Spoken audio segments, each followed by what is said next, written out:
Tsunami நினைவு தினத்தையொட்டி நாகை மாவட்டம் வேளாங்கண்ணியில் இன்று 21ஆம் ஆண்டு மௌன அஞ்சலி ஊர்வலம் நடைபெற்றது.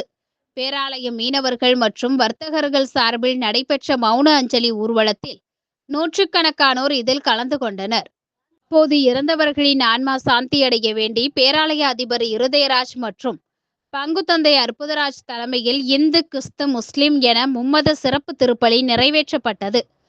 பின்னர் அங்குள்ள சுனாமி ஸ்தூபிக்கு ஊர்வலமாக வந்த மக்கள் அங்கு மலர் வளையம் வைத்து இறந்தவர்களுக்காக அஞ்சலி செலுத்தினர். இதில் பாதிரியார்கள் சுனாமி நினைவு ஸ்தூபிக்கு தீர்த்தம் தெளித்து இறந்தவர்களின் ஆன்மா சாந்தியடைய வேண்டி மனமுருக பாடல் பாடி பிரார்த்தனை செய்தனர். உயிர்த்து தந்த மீட்பை இவர்கள் பெற்றுக் கொள்வார்களா?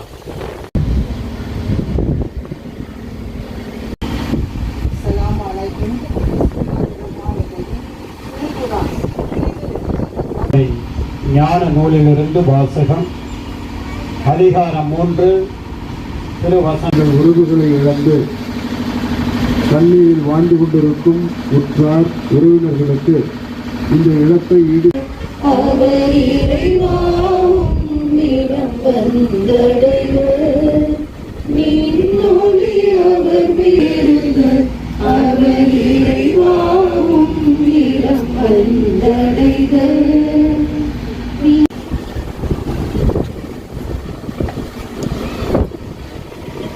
அந்த மாலை எடுத்துட்டாங்க.